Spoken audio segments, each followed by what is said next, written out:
सबसे पहले हम लोग बात करेंगे वो करेंगे कि जीवन में सफलता कैसे प्राप्त करें, सक्सेस मंत्र इन लाइफ। क्योंकि पढ़ना ही आपको सफल नहीं बनाएगा, पढ़ने का तरीका कैसा रहेगा, या हम लोग पढ़ाई के अलावा भी एक लाइफ में कैसे सक्सेसफुल बन सकते हैं। तो देयर आर 4-5 मंत्रास। उन मंत्रों का अगर हम जाप करेंगे, उनके थ्रू चलेंगे, तो हम बिल्कुल निश्चित रूप से सफल होंगे। उसके बाद how to select right course.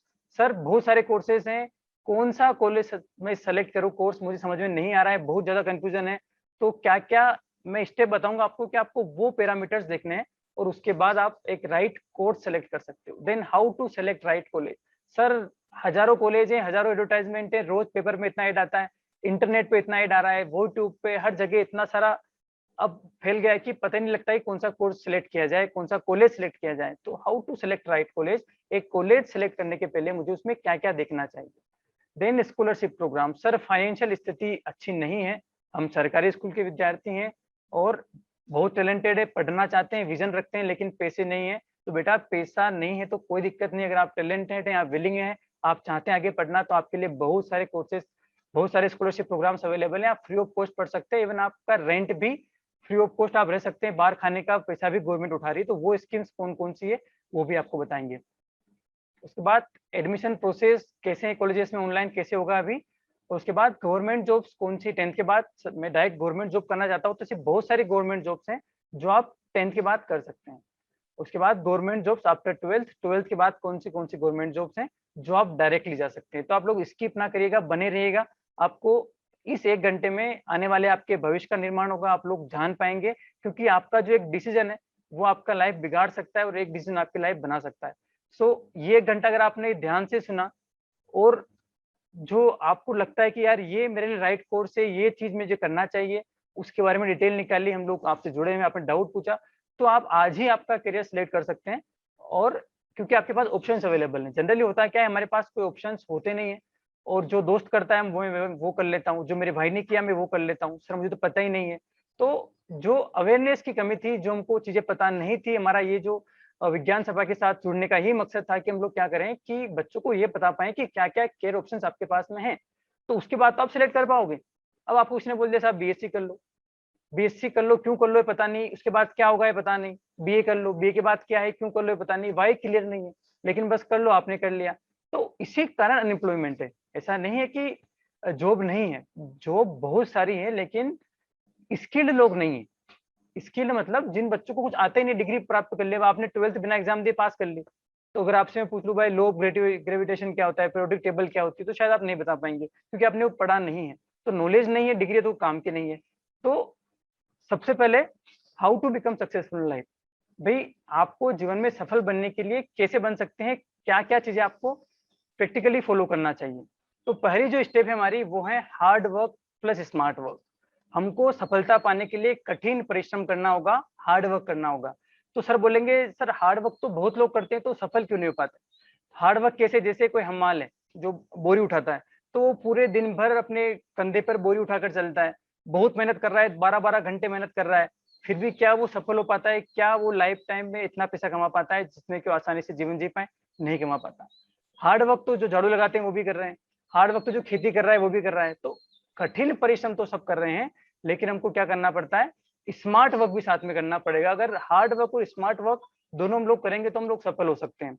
एक मूर्तिकार था, एक मूर्तिकार को ऑर्डर मिला कि हमको एक मूर्ति बनाना है मंदिर के लिए। तो वो मूर्ति बनाने के लिए पत्थर लेने गया, तो उसको वहां पर एक पत्थर दिखा, उसने उस पत्थर को उठाया और पत्थर की गढ़ाई करना स्टार्ट करी। अब जैसे ही गढ़ाई करना स्टार्ट करी पत्थर की, तो पत्थर बोलता है मुझे मत मारो, मुझे मत काटो, मुझे बहुत दर्द होता है और मुझे छोड़ दो। तो उसने उस पत्थर को छोड़ दिया। उसने दूसरा पत्थर उठाया, उस पत्थर को फिर से उसने गढ़ाई करना स्टार्ट करी। मूर्तिकार ने पूछा कि क्या तुमको दर्द होता है इस पत्थर, ये छीने तोड़ी से मैं टोच मार रहा हूँ उसमें, तो क्या आपको दर्द होता है। तो पत्थर ने बोला हाँ दर्द होता है, लेकिन आप कंटिन्यू करें, आप तो अपनी गढ़ाई चालू रखें। अब जब वो एक पत्थर एक बहुत अच्छी सी मूर्ति बन गई, तो उसको लेने आए फिर जिसका ऑर्डर दिया था। तो उसने बोला कि यार मैं मूर्ति में ले जाता हूँ। जब वो मूर्ति लेकर बाहर गए, जो मूर्ति को लेने आए थे, बाहर उनको एक पत्थर दिखा। तो उन्होंने कहा यार कि ये पत्थर भी ले लेता हूँ मैं, मूर्ति ले जा रहा हूँ, लोग आएंगे और भगवान के दर्शन करने आएंगे तो वहाँ नारियल फोड़ेंगे, तो नारियल फोड़ने के काम में आएगा।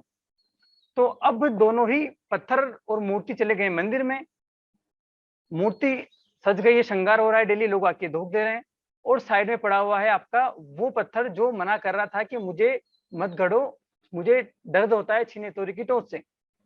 तो अब जो भी आता है जय अम्बे जय जगदम्बे ठाक जो आ रहा है उस पे झमाझम उस पे नारियल फोड़ रहा है, उस पे रोज उसकी ठुकाई हो रही। अब जो एक पत्थर था जिसने दर्द सहा था, जिसने बोला था कि ठीक है दर्द हो रहा है लेकिन आप तो गढ़ाई चालू रखो, उसकी तो सब धोख दे रहे हैं, सेवा कर रहे हैं। और दूसरा जो आपका था उसकी हो रही है आपकी पिटाई हो रही है, जो आ रहा है जय अम्बे जय बजरंगी ठक, उसकी पिटाई हो रही है अच्छे से। तो वही लाइफ, वही जो तरीका है वो आपके जीवन पे भी लागू होता है कि जब आप लोग अभी इस समय कठिन परिश्रम करते हैं, बाधाओं से हिचलाते नहीं हैं, दिन रात एक कर देते हैं, सुबह 5 बजे उठ के शाम तक करीबन 8-10 घंटा रोज पढ़ाई करते हैं, तो अभी की आपकी साल 2 साल की पढ़ाई आपका पूरा जीवन बदल सकती है। लेकिन अगर आपने अभी साल 2 साल, चूंकि ये बहुत क्रूशियल समय होता है आपका 10th 11th 12th का, अगर अभी आपने 2 साल अच्छे से मेहनत नहीं की, तो पूरे जीवन भर फिर अब आपको उस पत्थर की तरह जो उसने मना कर दिया था मेरी गढ़ाई मत करो, आपको भी बहुत संघर्ष करना पड़ेगा, बहुत सुननी पड़ेगी, और आपको एक लाइफ जो आप चाहते हैं वैसे नहीं जी पाएंगे। तो आप सोचिए कि मैं जब 12th पास कर लूंगा, कॉलेज पास कर लूंगा, उसके बाद कुछ होगा, तो उसके बाद तो कुछ भी नहीं होगा, क्योंकि अभी आप डिसीजन ले रहे हैं कि वो कहाँ जाना है। तो सबसे पहली बात, आपको डरना नहीं है, आपको मेहनत करने से डरना नहीं है, और आप आगे बढ़ोगे तो आपका पूरा परिवार आगे बढ़ेगा, समाज आगे बढ़ेगा, और हमको खुद को आगे नहीं बढ़ना है, हमको सबको आगे बढ़ाना है। एक बहुत अच्छा शेर है जो हमेशा बच्चों को बोलता हूँ कि सीख लें फूलों से गालिब, कि सीख ले फूलों से गालिब मुद्दों आए जिंदगी, खुद महकना ही नहीं गुलशन को भी महकाना है ना। तो हमको सबको महकाना है, सबको आगे बढ़ाना है। दूसरी जो चीज है आपकी वो है do not think too much. हम लोग क्या सोचते बहुत हैं। कल किसी ने आपको कुछ बोल दिया साहब, पिताजी ने कुछ बोल दिया, मम्मी ने कुछ बोल दिया, तो उसको आप लेके बैठ गए, 10 दिन तक लेके बैठ गए, कुछ कुछ तो उसने आज मेरे साथ ऐसा किया, देखता हूँ मैं उसके साथ कैसा करूंगा। 10 साल बाद उसको आप बोलोगे कि आपने मेरे साथ ये किया था। तो हम बहुत ज्यादा सोचते हैं और चीजों को लेकर बैठ जाते हैं। जैसे अगर मेरे पास हाथ में भी मोबाइल है, अगर मैं इसको अभी मैं इसको मैंने हैंड में ले रखा है, तो इसमें करीबन वजन कितना होगा, करीबन 50 ग्राम 100 ग्राम मान लें, तो अभी मुझे कुछ भी पेन नहीं हो रहा है। लेकिन अगर मैंने इसको 1 घंटे तक ऐसे पकड़ के रखा तो कुछ पेन होगा, और अगर मैंने इसको शाम तक 8 घंटे तक पकड़ के रखा तो मेरा हाथ में बहुत दर्द होने लग जाएगा, है ना। तो वेट क्या चेंज हुआ है क्या मोबाइल का? वेट चेंज नहीं हुआ है मोबाइल का, लेकिन चूंकि मैं इसको एक सेम पोजीशन पर लेके लगातार बैठा हूं, तो कुछ समय के बाद वो चीज मेरे लिए एक पेनफुल बन जाएगी। वही चीज होती है कि जब आप किसी चीज को लेकर बैठ जाते हो और उसके बारे में सोचते रहते हो, तो वो चीज आपके लिए फिर पेनफुल हो जाती है, आप पूरी दुनिया आपकी वही चीज बन जाती है। So don't think too much, आपको ज्यादा सोचना नहीं है नेगेटिव चीजों के बारे में। जो आपका फोकस है, जो आपका गोल है, आपने डिसाइड कर लिया मुझे ये करना है, आपको उसके बारे में सोचना है। तीसरी जो स्टेप है विद्यार्थियों को मैं बोलता हूँ कि आप अपने काम को 4 भागों में डिवाइड करो, उसको मैं 4 क्वाड्रेंट बोलता हूँ। हर काम बराबर इंपॉर्टेंट नहीं होता, ठीक है। सो आप लोग अपने वर्क को 4 भागों में डिवाइड कर सकते हैं। दैट इज, जब भी आप कोई काम करें, आप कैसे प्रायोरिटाइज करें उसको, क्योंकि आपके पास बहुत सारे काम होते हैं दिन में, आपके 80,000 60,000 दिमाग में आपके थॉट्स आती है।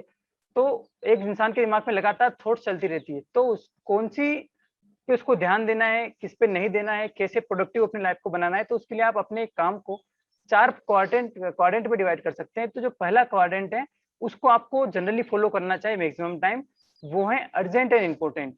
जैसे सपोज किसी का एक्सीडेंट हो गया, तो उसके लिए अभी क्या मूवी देखना इंपॉर्टेंट है, क्या खाना खाना इंपॉर्टेंट है, क्या स्कूल जाना इंपॉर्टेंट है? नहीं, उसके लिए हॉस्पिटल जाना अर्जेंट भी है और इम्पोर्टेंट भी है। तो ऐसे टास्क आपके जीवन में आप देखिए कि कौन सा अर्जेंट और इम्पोर्टेंट है, उसको पहले करें। दूसरा है नॉट अर्जेंट बट इम्पोर्टेंट। अब नॉट अर्जेंट बट इम्पोर्टेंट में क्या आएगा? जैसे आपका एग्जाम आने वाला है, 12th का एग्जाम आने वाला है, 10th का एग्जाम आने को एग्जाम आपका आने वाला है, तो एग्जाम 1 महीने बाद है, लेकिन अर्जेंट नहीं अभी पढ़ना है, लेकिन वो क्या है, इंपॉर्टेंट है। तो इंपॉर्टेंट है तो उसको अभी पढ़ें, इंपॉर्टेंट को पढ़ें। और अर्जेंट नहीं है, चाहे हो सकता है एग्जाम 10 दिन बाद है, लेकिन वो इंपॉर्टेंट है। तो अर्जेंट क्या, अर्जेंट में क्या हुआ, जैसे कोई क्रिकेट मैच स्टार्ट होने वाला है, बच्चे मैच खेल रहे हैं, अब आप बोलोगे मैं आधे घंटे के अंदर 5 मिनट के अंदर नहीं पहुंचा तो मैच स्टार्ट हो जाएगा, मुझे नहीं खिलाएंगे, है ना। तो वो अर्जेंट तो है, लेकिन अगर आप नहीं खेलोगे तो क्या हुआ यार, इंपॉर्टेंट थोड़ी ना है।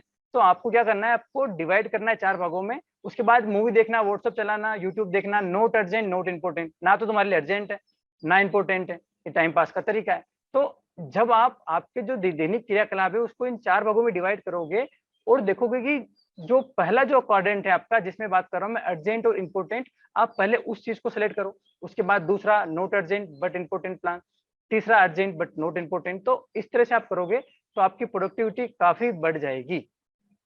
सेल्फ पनिशमेंट, जब भी आप लोग कोई चीज डिसाइड करें कि मुझे करना है लेकिन आप वो नहीं कर पाते तो अपने आप को पनिशमेंट दीजिए। जैसे आपने डिसाइड किया भी सुबह मुझे 5 बजे उठना है, दौड़ने जाना है, या 5 बजे उठ के पढ़ाई करना है, लेकिन आप चूंकि अलार्म बजा, आपने अलार्म को बंद कर दिया, मम्मी ने उठाया, आपने बोला उठ जाऊंगा, आज तो वो थक गया हूँ, कल से उठूंगा। तो जब वो नहीं कर पाए तो उठने के बाद अपने आप को पनिशमेंट देना है। हम लोग सभी सफल होना चाहते हैं, हम लोग खूब सारे प्लान बनाते हैं, लेकिन हम क्या करते हैं, अपने आप को पनिशमेंट नहीं देते हैं कि मैंने सोचा था ये नहीं किया तो अब मैं क्या करूंगा। क्या मैं अपने आप को चाटा मारूंगा? क्या मैं एक 100 रुपए का नोट निकाल के फाड़ दूंगा? या फिर वो क्या करूंगा? आप जो भी एक पनिशमेंट डिसाइड करें कि मैं अगर वो काम नहीं कर पाया, उठ नहीं पाया 5 बजे, तो मैं 2 किलोमीटर दौड़ूंगा, 200 उठक बैठक लगाऊंगा। अपने आप को अपने आप से ऑनेस्ट रहना, किससे छुपा रहे हो आप लोग? जो आपने डिसाइड किया वो नहीं हो पाया तो अपने आप को सेल्फ पनिशमेंट दीजिए। तो उस पनिशमेंट के कारण ही आप अपने आप को आगे बढ़ा पाएंगे। उसके बाद इम्प्रूव योर कम्युनिकेशन स्किल्स। सबसे इंपॉर्टेंट चीज कोई है जो आपको लाइफ में आगे ले जाएगी, वो है कम्युनिकेशन स्किल्स। आप दिन में जितने लोगों से मिलते हैं, जितने से बात करते हैं, आप कम्युनिकेशन यूज करते हैं, आप उनसे आप बात कर रहे हो, लेकिन आपको स्किल्स नहीं आती। मैं हमेशा एग्जांपल देता हूँ कि कोई 2 शिक्षक हैं, एक दोनों सेम सब्जेक्ट पढ़ाते हैं, लेकिन एक शिक्षक बहुत ज्यादा फ्री होता है बच्चों का, एक से कोई बात नहीं करना चाहता। दो डॉक्टर हैं, एक डॉक्टर के यहाँ भीड़ लगती है, दोनों सेम डिग्री वाले हैं, फिर भी एक डॉक्टर के यहाँ क्यों भीड़ लगती है? कम्युनिकेशन। जब आप जॉब करने जाएंगे, जब आप कहीं पर जाते हैं, तो आप कैसे बातचीत करते हैं? तो आपकी बातचीत, जो कहते हैं ना, कोई बोलता है कि सर मेरी तो बोलता हूँ, मेरे कोई सुनते नहीं है, तो आपका कम्युनिकेशन अच्छा होना चाहिए कि सुनने में तो हर चीज सुनी जाती है, कहने का सलीका होगा। तो आपका सलीका होना चाहिए, कम्युनिकेशन इंप्रूव होना चाहिए। उसके कौन कौन से टिप्स हैं वो हम लोग आगे बात करेंगे। अभी हमारे पास समय कम है, तो सीधा हम लोग आते हैं हमारे कोर्सेज पर कि how to select right course और करियर आफ्टर 12th। कि सर मैंने 12वीं कर ली है, मुझे अब कौन सा कोर्स मेरे लिए सही होगा? कोर्सेज दीपक सर ने बता दिए हैं, आपको पता लग गया इतने सारे कोर्सेज हैं, पर उसमें कौन सा सही है, कौन सा मेरे लिए फिट बैठता है? क्योंकि हर व्यक्ति की विशेषताएं अलग है, उनकी हॉबीज अलग हैं, इंटरेस्ट अलग हैं। तो हर एक कोर्स हर व्यक्ति के लिए सेम नहीं है। चाहे आप 4 दोस्त हो, लेकिन चारों दोस्त सेम कोर्स करो, वो चीज गलत है। जिसका जो इंटरेस्ट हो, कैसे डिसाइड करें? तो सबसे पहले आप नो योर इंटरेस्ट, अपना इंटरेस्ट जाने कि आपको किस चीज में मजा आता है। कौन सा काम है जो आप बिना पैसे के 8 घंटे तक लगातार कर सकते हैं, या बिना किसी रिवार्ड के आप 2 घंटे बिना थके उसमें बैठ सकते हैं, उसको सुन सकते हैं। आपका इंटरेस्ट आप जाने। उसके बाद कोर्सेज जाने कि मुझे क्या डिग्री कोर्स करना है, क्या मुझे डिप्लोमा कोर्स करना है, क्या मुझे शॉर्ट टर्म कोर्स करना है, क्या मुझे पार्ट टाइम कोर्स करना है, क्या मुझे डिस्टेंस लर्निंग करना है, मतलब मेरे पास कितना समय है, उसके अकॉर्डिंग आप चूज करें पहले कि मुझे सपोज डिग्री कोर्स करना है। उसके बाद जाने की जो मैं कोर्स, हमने बोल लिया कि मुझे कोर्स करना है, तो उसके बाद फ्यूचर प्रोस्पेक्ट क्या है उसके, क्या भविष्य में इस कोर्स के अंदर संभावनाएं हैं या भी नहीं है। ऐसा ना हो कि मैंने ऐसा कोर्स ले लिया जिसका फ्यूचर में कोई स्कोप ही नहीं है, और आगे जाके मैं पछता रहा हूँ कि यार मैंने कोर्स ले लिया, उन्होंने बोला था, लेकिन आज मेरी जॉब नहीं लग रही। तो आपको उसका फ्यूचर प्रोस्पेक्ट भी जानना है कि उसका आगे क्या स्कोप है और मैं क्या-क्या कर सकता हूँ।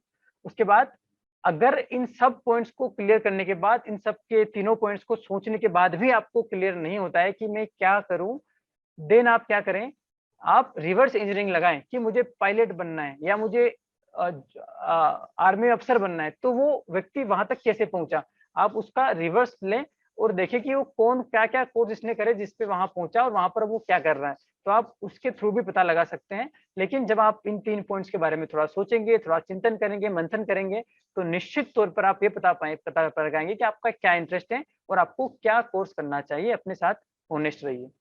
उसके बाद how to select college in covid times.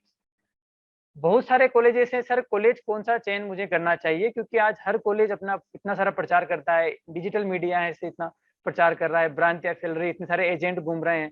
तो सही कॉलेज कौन सा है, उसको मैं कैसे सेलेक्ट करूं?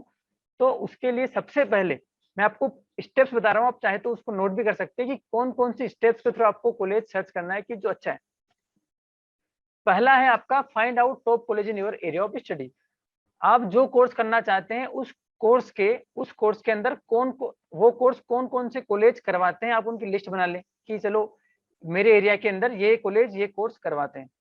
उसके बाद उन उन जो कॉलेजेस है उसमें जो टॉप 10 कॉलेजेस हैं आपके एरिया के, उनकी आप लिस्ट निकाल लें कि ये इस कोर्स के अंदर हमारे एरिया में जहां मैं पढ़ना चाहता हूँ ये इसके 10 कॉलेज हैं।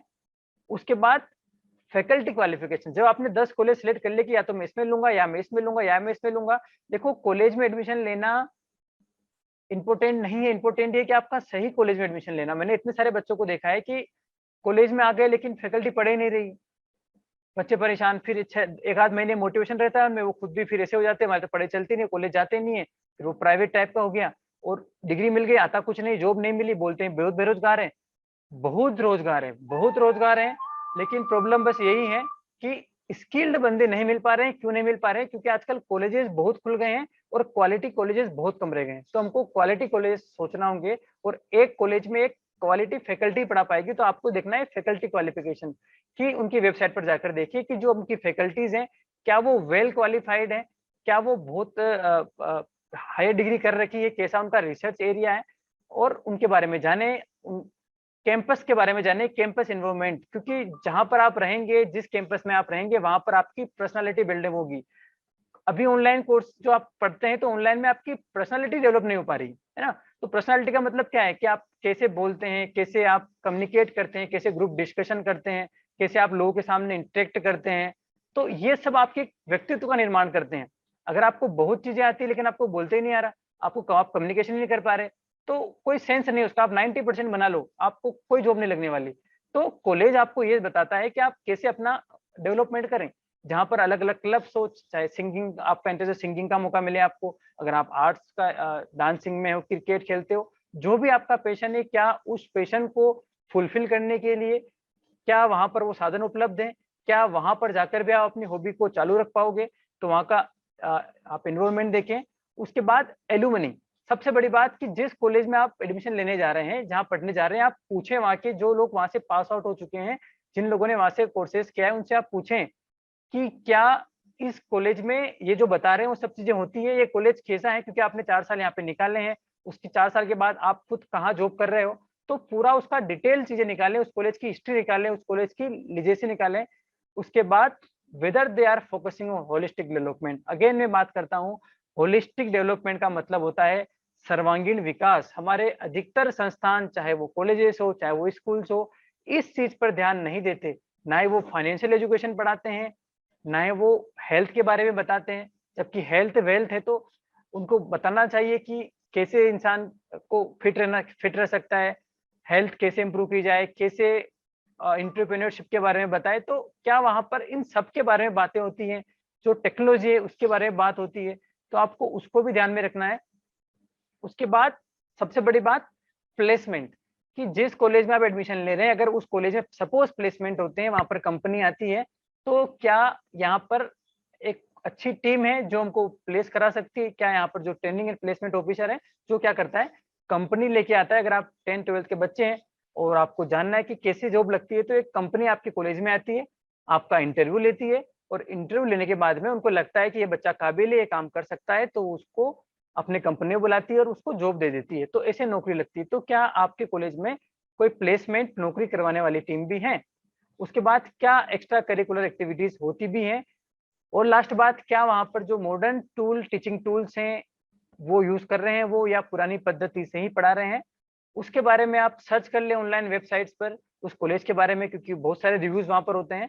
और उसके बाद आजकल बहुत सारे ऐसे प्लेटफ़ॉर्म्स हैं जहाँ पर आप क्या कर सकते हैं, पढ़ सकते हैं। जहाँ छात्र, सपोज़ मैं वहाँ से पास आउट हुआ तो मैं लिखूँगा कि ये कॉलेज बहुत अच्छा था या बहुत बेकार था, इसमें अच्छा है, इसमें खराब है। तो आप रिव्यूज़ उस कॉलेज के बारे में जान सकते हैं।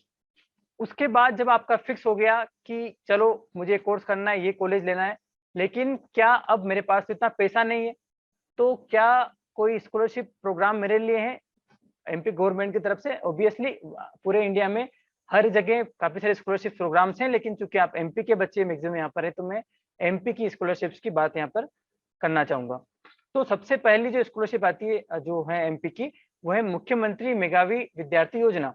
मध्य प्रदेश सरकार ये स्कीम निकालती है स्कॉलरशिप के लिए।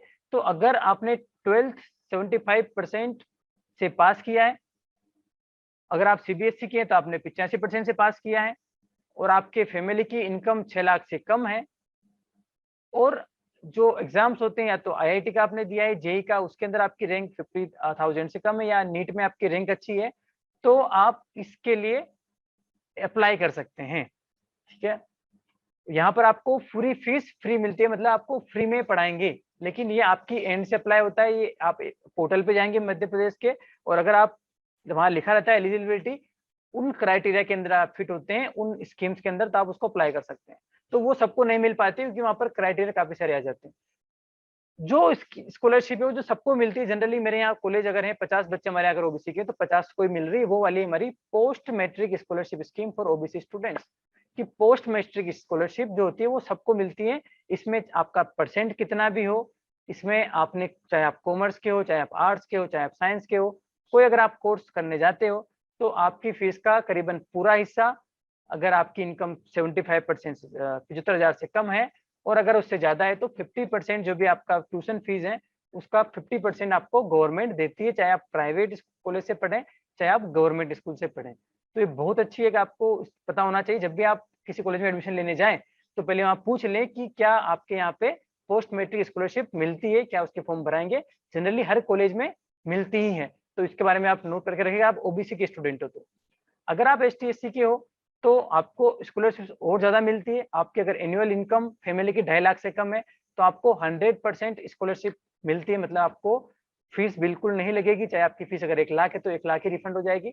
अगर आपका 50% 2.5 लाख से ज्यादा इनकम, तो फिर आपको वहाँ पर 50% स्कॉलरशिप मिलती है। ये बात हो गई एससी एसटी की, तो इनके लिए बहुत सारी आपके पास स्कीम्स है। उसके बाद एक और आती है, सर हम लोग सपोज इंदौर या भोपाल पढ़ने आ रहे हैं, हमको स्कॉलरशिप तो मिल गई कॉलेज में, लेकिन हमारे पास बाहर रहने का पैसा नहीं है, खाने का पैसा नहीं है, उसका क्या करें, फाइनेंशियल स्थिति हमारी बहुत खराब है।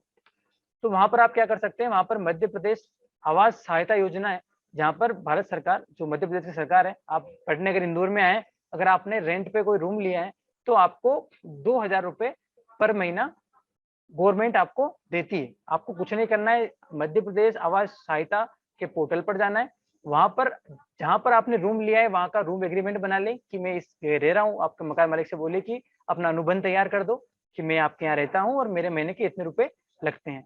तो आपको पर मंथ 2,000 के हिसाब से आपको गवर्नमेंट पैसा देती है, और आपको 24,000 आपको ये मिल जाते हैं। तो बहुत कम अमाउंट में आप बहुत अच्छा एजुकेशन पा सकते हैं, अगर आप वास्तव में पाना चाहते हैं और विलिंग है।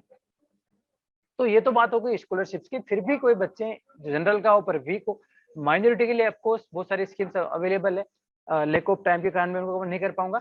एजुकेशन लोन आप ले सकते हैं। एजुकेशन लोन कैसे, कि मान लो अभी भी आपको प्रॉब्लम है फाइनेंशियल, आपको फिर भी इतनी स्कीम्स हैं, तो आप क्या कर सकते हैं, विद्यालक्ष्मी.com वेबसाइट है, वहां पर जाकर आप क्या कर सकते हैं, जितने भी स्कॉलरशिप, जो भी बैंक हैं, जो भी लोन देते हैं, वहाँ सबकी डिटेल वहां पर है। आप सबका इंटरेस्ट रेट वहां पर दिया हुआ है, सबका कितने साल में आपको पे करना रहेगा दिया हुआ है।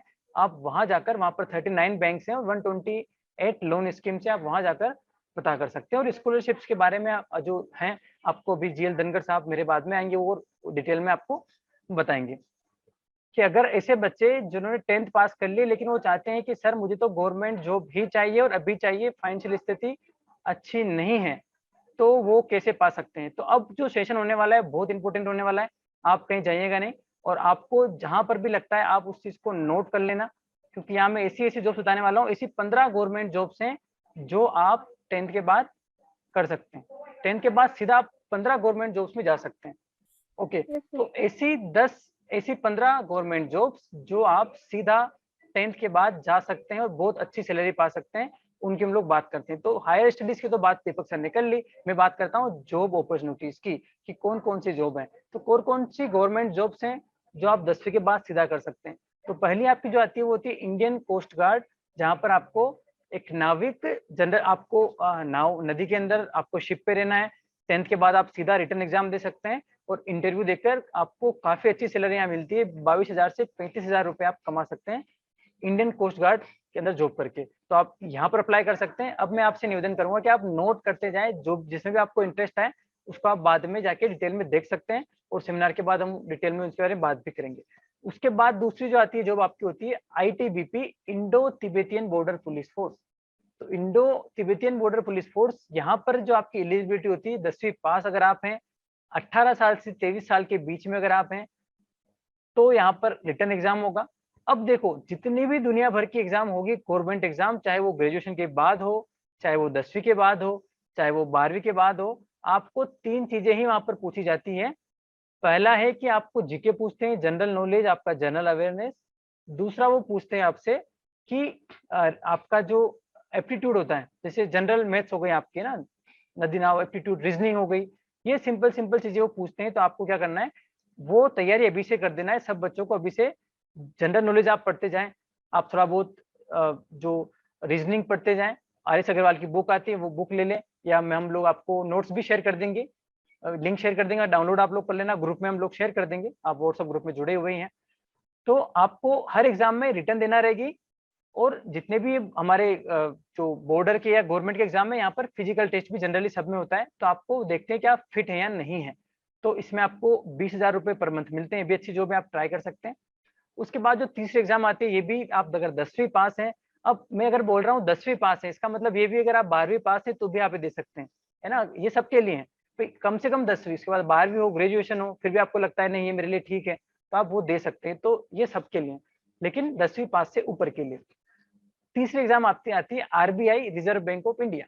अगर आपको आरबीआई के अंदर जाना है, तो ऑफिस अटेंडेंट, जहाँ पर आपको फाइल्स इस ऑफिस से वहां पर फाइल्स का ट्रांसफर करना होता है, तो यहाँ पर आप अप्लाई कर सकते हैं। ये देखिए आप, जैसे रिक्रूटमेंट निकला था, तो काफी अच्छी जॉब्स यहाँ पर निकलती है, और करीबन 25 से 35,000 रुपए यहाँ पर सैलरी होती है। तो काफी अच्छी सैलरी आपको मिल सकती है 10वीं के बाद ही। बस शर्त ये है कि आप उनका रिटर्न एग्जाम निकाल के इंटरव्यू निकाल लें। और इनके बारे में एक और चीज है कि बहुत कम लोगों को पता होता है, बहुत कम बच्चों को पता होता है कि जॉब्स भी होती है।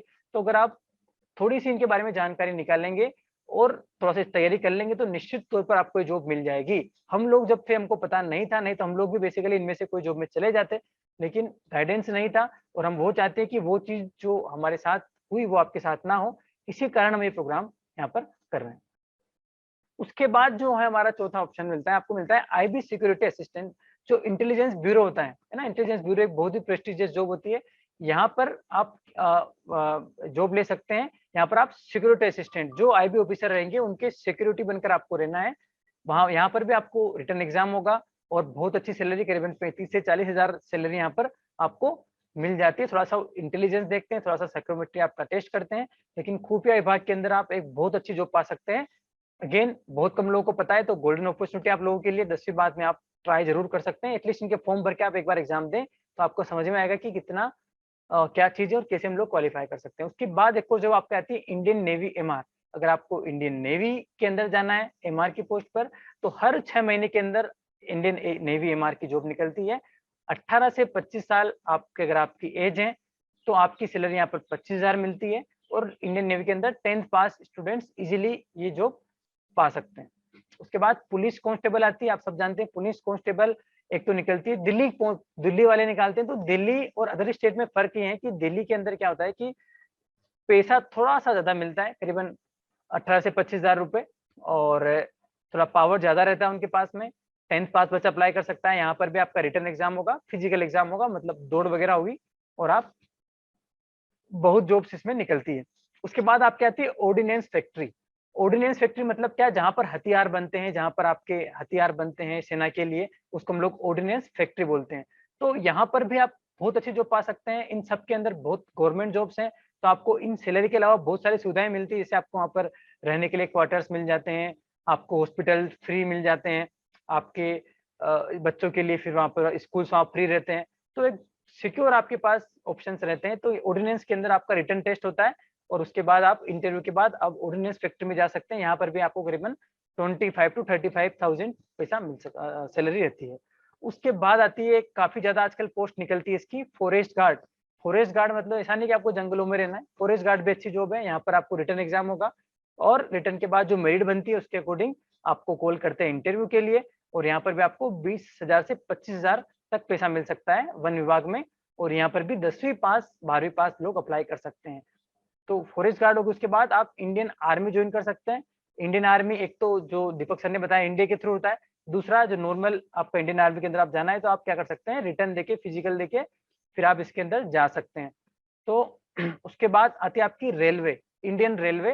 तो जो भारत की जो रेल है, जो ग्रुप डी की एग्जाम होती है, वहां पर 10वीं वाला बच्चा अप्लाई कर सकता है। यहाँ पर रेलवे की सैलरी बहुत अच्छी है, लाइफ स्टाइल बहुत अच्छी है, और 25,000 रुपए से सैलरी स्टार्ट होती है, और काफी सारे अलाउंस भी आपको मिलते हैं। प्लस जीवन भर आपके पूरे परिवार रेल में फ्री में, आप जहाँ जाएं यात्रा करें, तीर्थ यात्रा करें, सब कुछ फ्री रहता है। तो आप आरआरबी जो है रेलवे बोर्ड, वो इसके जॉब्स निकालता है।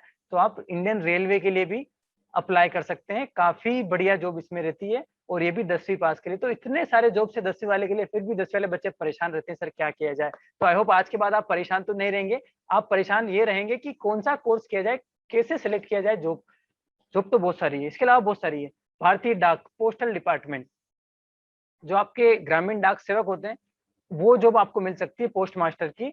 इसमें भी आपको रिटर्न एग्जाम देना होगा, और सबसे अच्छी बात क्या है, आप अगर एक एग्जाम की रिटर्न की तैयारी करते हैं, मतलब जनरल नॉलेज पढ़ लेते हैं और जनरल एबिलिटी, एप्टीट्यूड, रीजनिंग पढ़ लेते हैं, तो आप ये सब एग्जाम्स का फॉर्म भर के सब में वही चीजें पूछते हैं, तो आप कहीं ना कहीं एक एग्जाम, दो एग्जाम तो निकाल ही सकते हैं। उसके बाद आती है महिलाओं के लिए आंगनवाड़ी। आंगनवाड़ी की जो होते हैं, वो हर गाँव में आजकल आंगनवाड़ी है। तो आंगनवाड़ी में जो भर्ती होती है, वो 5वीं 8वीं 10वीं पास जो स्टूडेंट्स हैं, उनके लिए आंगनवाड़ी में भर्ती होती है। यहाँ पर भी ये ओनली महिलाओं के लिए है। तो जो छात्राएं हैं और चाहती है कि 10वीं के बाद उनकी मैं जॉब करूं, तो आंगनवाड़ी के लिए आप ट्राई कर सकते हैं। बहुत आसानी से आपको जॉब मिल सकती है, थोड़ी सी आपको पढ़ाई करना होगी और आपको आंगनवाड़ी में जॉब मिल जाएगी। उसके बाद जो आपकी आती है, वो होती है आपकी NYKS रिजल्ट, जो होती है नेहरू युवा केंद्रीय संगठना। बहुत कम लोग जानते हैं, बहुत अच्छी जॉब है। यहाँ पर असिस्टेंट या स्टेनोग्राफर, इसमें आपको जॉब मिलती है। हर 6 महीने के लिए एग्जाम में निकलता है, 6 महीने के अंदर। सिलेक्शन पीरियड बहुत शॉर्ट है, एग्जाम होने के 2 महीने के अंदर आपको जॉब मिल जाती है, और सैलरी करीबन 27,000 के आसपास है। ये भी 10वीं के लिए है। तो अगेन बहुत अच्छी गोल्डन अपॉर्चुनिटी है। इसके बाद RPF कांस्टेबल जो होते हैं, मेल और फीमेल, उसके लिए भी रेलवे निकालता है। तो उसकी एज होती है 18 से 25 ईयर्स। आप सभी आई होप इस अंदर होंगे। यहाँ पर आपको 29,000 रुपीज मिलते हैं। तो ये जो जॉब्स थी आपको मिलेगी 12th के बाद, 10th के बाद, सॉरी, गवर्नमेंट जॉब्स। अब आप चाहते हैं कि सर मुझे डिग्री नहीं करना है, 4 साल 5 साल इतने टाइम मेरे पास नहीं है, मैं शॉर्ट टर्म कौन कौन से कोर्सेज है जो 6 महीने, 1 साल 8 महीने पढ़कर मैं फटाफट से जॉब पालूं, वो कुछ बता दो मुझे। बता देते हैं भाई। उसमें पॉलिटेक्निक, जैसे ने बताया, आपको डिप्लोमा कर सकते हैं 10वीं के बाद। आप यहाँ पर भी आप सिविल इंजीनियरिंग, इलेक्ट्रिकल, मैकेनिकल, 3 साल का डिप्लोमा होता है। आप जिस भी एग्रीकल्चर के अंदर, होम साइंस के अंदर, आप 3 साल का डिप्लोमा कर सकते हैं। उसके बाद आप जॉब पा सकते हो, और आप चाहे उसके बाद तो आप पढ़ भी सकते हैं। आपको सीधा सेकेंड ईयर इंजीनियरिंग में एडमिशन मिल जाता है डिप्लोमा के बाद में। ITI गांव में बहुत बच्चे करते हैं। जनरली बच्चों को ITI के अलावा कुछ पता ही नहीं होता है। तो बहुत बच्चे बोलते हैं सर ITI कैसा रहेगा। तो ITI के अंदर आपको कंपनीज के अंदर, जैसे इलेक्ट्रीशियन हो गया, कारपेंटर हो गया, प्लम्बर हो गया, फिटर हो गया, मैकेनिक हो गया, टेक्नीशियन हो गए, तो इसमें आपकी जॉब लगती है। करीबन 8,000 से आपकी सैलरी स्टार्ट होती है। 2 साल का बेसिकली ITI के कोर्स होता है, कई जगह 1 साल का भी होता है, लेकिन ये इंजीनियरिंग और नॉन इंजीनियरिंग दोनों के अंदर होता है। वॉइस मेरी आ रही है Priya? Yes yes sir. Sir, आ रही है। तो ITI आप कर सकते हैं। ITI के अंदर आप, अगर आप 2-3 साल आपने किसी इंडस्ट्री में, बहुत सारे, हर कारखाने में जितनी भी कंपनीज हैं, वहां पर ITI वाले बंदे की रिक्वायरमेंट होती है, क्योंकि मशीन वहां पर चलाना ही है, फिटिंग वहां पर करनी है। तो अगर आपने साल 2 साल किसी प्राइवेट कंपनी में भी अगर जॉब कर ली, तो उसके बाद फिर जितने भी, जैसे दीपक सर हमारे इंडियन ऑयल कॉर्पोरेशन लिमिटेड में, IOCL में है, तो जो भेल महारत्न कंपनीज है, गवर्नमेंट कंपनीज है, वो निकालती नोटिफिकेशन, हमको ITI कारपेंटर चाहिए जिसको 2 साल का एक्सपीरियंस हो। तो आप वहां अप्लाई करके फिर आपको वहां ज्वाइन कर सकते हैं। वहां आपको बहुत अच्छी सैलरी मिलती है, और जो सुविधाएं दीपक सर को मिलती है वो आपको भी वहां पर मिल सकती है, जबकि दीपक सर मैनेजर पोस्ट पे हैं। तो ITI भी एक अच्छा ऑप्शन होता है, लेकिन आपको यहीं तक सीमित नहीं रहना है। इलेक्ट्रिक, कारपेंटर, प्लम्बर में आपको गवर्नमेंट में अगर आपको जाना है, तो फिर आप उसके बारे में सोच सकते हैं। सिर्फ अगर आप ITI करोगे, तो फिर आपको करियर ग्रोथ में मुश्किल है, मतलब आपके पैकेजेस नहीं बढ़ेंगे। आपको कभी 50,000 60,000 रुपए नहीं मिलेंगे ITI के बेस पर प्राइवेट सेक्टर में। उसके बाद शॉर्ट टर्म कोर्सेस है। सर मुझे तो ये भी नहीं करना है, मुझे तो बताओ 6 महीने के अंदर में कोर्स करके जॉब पालूं।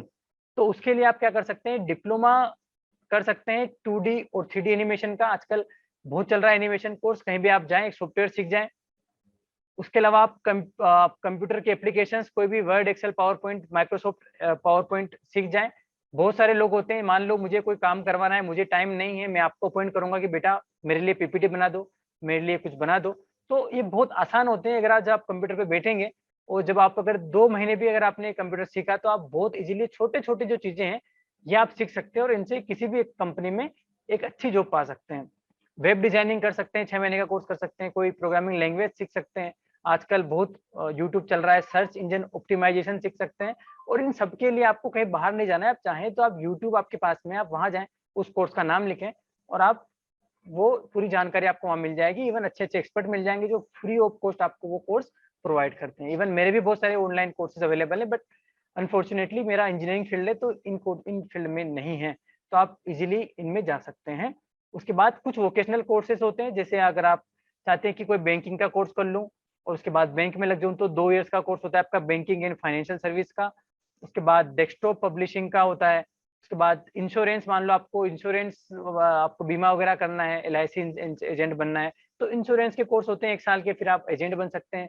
अगर आपको शौक है बहुत जगह घूमना कि मुझे बॉम्बे जाऊँ, 1 दिन आगरा रहूँ, 1 दिन मैं दिल्ली रहूँ, 1 दिन मैं कुतुब मीनार रहूँ, तो आप टूरिज़्म एंड ट्रैवल टेक्निक्स का कोर्स कर सकते हैं, जो मात्र 2 साल का रहता है। फिर आपको जो फॉरेनर आते हैं या जो इंडियन जो होते हैं जिनको गाइड चाहिए, आप गाइड बन सकते हैं। आप प्री स्कूल के टीचर बन सकते हैं। आप अगर 12th आप एक स्कूल का टीचर के लिए ट्रेनिंग होती है जो नर्सरी केजी के बच्चे होते हैं, वो उनकी अलग साइकोलॉजी होती है पढ़ने की, तो उनको सिखाने के लिए आप प्री स्कूल टीचर बन सकते हैं।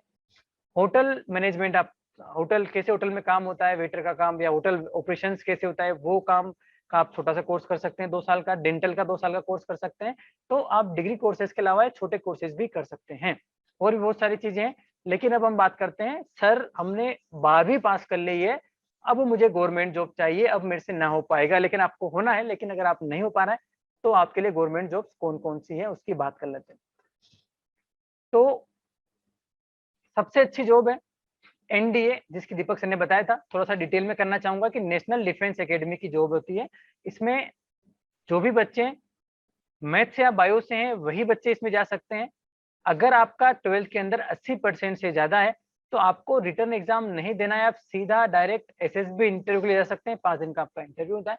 अगर आपका 80% से कम है, तो आपको रिटन देना होगा और उसके बाद आप उसमें जा सकते हैं। तो इसमें 3 इस एनडीए के थ्रू आपको 3 जॉब मिलती है, या तो आप इंडियन आर्मी में जा सकते हैं, इसका एज लिमिट 16.5 से 19 साल है।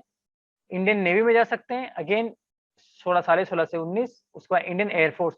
तो आप तीनों में जाने का एक ही रास्ता है एनडीए। तो आप एनडीए के अंदर इन एसएसबी देकर इनके अंदर जा सकते हैं। उसके बाद टेक्निकल एंट्री होती है इंडियन आर्मी के अंदर, वो भी आप कर सकते हैं, इसका भी आपका रिटन टेस्ट होगा और आप जा सकते हैं। इंडियन जो एयर फोर्स एयरमैन होते हैं, ये 12th पास वाला एग्ज़ाम दे सकते हैं। अगेन रिटन इंटरव्यू बार-बार नहीं बोलूँगा, रिटन टेस्ट होगा, इंटरव्यू होगा।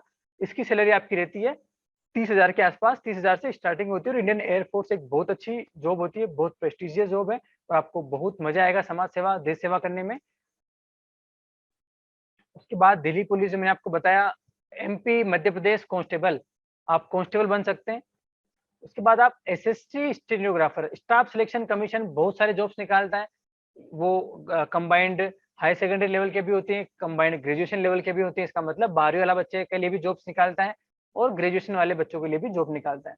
तो एसएसटी यहाँ पर एसएससी के अंदर आप रिटन टेस्ट देकर 22,000 से 27,000 रुपए तक आप पैसा कमा सकते हैं। इसका भी बहुत सारे पोस्ट निकलती है, तो आपको ध्यान रखना है कि जब भी एसएससी स्टेनोग्राफर जॉब निकले तो आप उस पे अप्लाई कर पाएँ। उसके बाद आती है इंडियन आर्मी जो मैं आपको बता चुका हूँ। अगेन यहाँ पर 12th बेस के लिए कुछ अलग पोस्ट होती है। तो आप यहाँ पर अच्छी सैलरी है और सैलरी अच्छी होने के साथ-साथ लाइफ स्पान बहुत कम है। मतलब आपको यहाँ पर 60 साल के बाद रिटायरमेंट नहीं मिलेगा। आपने 20 साल की उम्र में इंडियन आर्मी जॉइन करा, आपको 35 साल मतलब 15 साल जॉइन करने के बाद आप रिटायरमेंट ले सकते हैं। आपके ऊपर है ऑप्शनल कि क्या आप आगे कंटिन्यू करना चाहते हैं या आप रिटायरमेंट लेना चाहते हैं। तो आपको बहुत शॉर्ट स्पान ऑफ टाइम में आपको बहुत अच्छा पैसा मिलता है। 35,000 से 40,000 उसके बाद पेंशन अलग मिलती है। प्लस उससे निकलने के बाद आपको कोई भी आपको जॉब दे सकता है प्राइवेट सेक्टर्स भी क्योंकि आप इंडियन आर्मी से निकले हो, आपको बहुत अच्छा आपका डिसिप्लिन है, आपका बहुत अच्छा फिजिक है और आपको बहुत नॉलेज हो चुका होता है। तो ये भी आप लुक आउट कर सकते हो। इंडियन रेलवे क्लर्क जो रेलवे में टीसी होते हैं टिकट चेकर में बहुत पैसा है, हैंडसम जॉब है और आप जानते हैं टिकट चेकर कितना पैसा कमाते हैं, सैलरी तो उनकी रहती है। तो इस प्लेटफ़ॉर्म पर मैं ऐसी बात नहीं करूँगा लेकिन अच्छी जॉब है, टिकट चेकर क्लर्क आप बन सकते हैं, 35,000 से 40,000 रुपए आप कम से कम आपको मिलते हैं टीसी के जो भी ओनली 12वीं पास उनको बंदा चाहिए। तो ये सभी 12वीं वाली जॉब्स ही हैं। उसके बाद एसएससी CHCL मतलब कंबाइंड हाई सेकेंडरी लेवल, मतलब 12वीं पास अगर आप हैं तो एसएससी CHSL में आप जा सकते हैं। यहाँ पर बहुत सारी जॉब्स होती है, 15 से 12 डिफरेंट पोस्ट होती है। आपको जो लगता है उस पोस्ट के अंदर अप्लाई करें, उसका रिटन टेस्ट दें और आपको एसएससी मिल सकता है। उसके बाद एसएससी जीडी होती है, यहाँ पर आप जा सकते हैं। जीडी कांस्टेबल, ये भी पैरामिलिट्री जो कांस्टेबल्स होते हैं वहां पर आपको जॉब मिल सकती है। उसके बाद अगर आपको लगता है कि नहीं सर अभी मैं छोटा हूँ, मुझे पढ़ाई करना है, मुझे तो बहुत ऊपर जाना है, तो अब कौन-कौन सी गवर्नमेंट जॉब्स हैं जो ग्रेजुएशन के बाद आपको कर सकते हैं। समय काफ़ी हो गया है, लेकिन थोड़ा-सा बच्चों से निवेदन करूँगा कि वो अगर 1-10 भी हो जाए तो वो बने रहें, क्योंकि मैं चाहता हूँ कि आपको पूरी इन्फॉर्मेशन मिल जाए और हमारे अभी बहुत अच्छी इन्फॉर्मेशन आपको आना और बाकी है, तो आप लोग जुड़े रहें क्योंकि आपके करियर का सवाल है। तो मैं नहीं चाहता कि हम शॉर्ट टाइम के कारण इसको लिमिट कर दूं। तो फटाफट से बता देता हूँ मैं, यूपीएससी एग्जाम होता है। यूपीएससी आप सब जानते हैं। अगर आपको आईएएस बनना है, आईपीएस बनना है, आईएफएस बनना है, आईआरएस बनना है, तो आप यूपीएससी के through civil service exam crack कर सकते हैं। इंडियन फॉरेस्ट सर्विस एग्जामिनेशन में जा सकते हैं। आईईएस इंजीनियरिंग सर्विसेज दीपक सर ने बताया। सीडीएस एग्जाम दे सकते हैं, कंबाइंड जियो साइंटिस्ट, ऐसे बहुत सारे एग्जाम्स होती है वो यूपीएससी कराता है, वो दे सकते हैं। उसके बाद आती है आपकी एसएससी स्टाफ सिलेक्शन कमीशन। वहां पर आप एक, जो मैंने आपको बताया, कंबाइंड ग्रेजुएशन लेवल, अगर आपने किसी भी स्ट्रीम से अगर आपने कोई डिग्री करी है, मान लो मैकेनिकल से करी, तो आप मैकेनिकल से अप्लाई कर सकते हैं। अगर आपने बीएससी कराया तो आप बीएससी वाले में अप्लाई कर सकते हैं। अगर आपने जो भी किया है, आपने बीएचएमएस किया है, जो भी आपने डिग्री करी है, आप उस एरिया में अप्लाई कर सकते हैं और आपको वो जॉब मिल सकती है। जूनियर जेई बोलते हैं उसे, जेई आप बन सकते हो। एमपीपीएससी एग्जाम्स निकालता है, जैसे नायब तहसीलदार हो गए, सब इंस्पेक्टर हो गए, आप एमपीपीएससी के थ्रू जा सकते हो। फॉरेस्ट के अंदर डिपार्टमेंट में आप जा सकते हो। तो ये बहुत सारे साइंटिफिक ऑफिसर आप बन सकते हो, मेडिकल ऑफिसर आप बन सकते हो, assistant district public precaution officer आप बन सकते हो। और एक और रिक्वेस्ट मुझे आ रही थी कि सर एग्रीकल्चर के लिए हम क्या कर सकते हैं। तो एग्रीकल्चर के लिए आप बीएससी कर सकते हैं एग्रीकल्चर के अंदर, horticulture, plant pathology, food science, dairy science, plant science, fisheries, इन सब के अंदर, क्योंकि एग्रीकल्चर में बहुत कम लोग जाते हैं और पूरा गवर्नमेंट का सपोर्ट फंड सब कुछ एग्रीकल्चर तक रहता है। तो अगर आप एग्रीकल्चर में कोई सा भी कोर्स करते हो तो आपके गवर्नमेंट जॉब मिलने के चांसेस बहुत ज्यादा बढ़ जाते हैं। तो आप गवर्नमेंट जॉब्स पा सकते हैं एग्रीकल्चर के अंदर भी। और इसके अलावा बहुत सारे अच्छे इंस्टीट्यूट्स हैं एग्रीकल्चर के लिए, जैसे इंडियन एग्रीकल्चर रिसर्च इंस्टीट्यूट हो गया, आईसीएआर हो गया, इंदौर में भी एक कॉलेज है। तो बहुत सारे कॉलेज है, आपको सर्च करना है।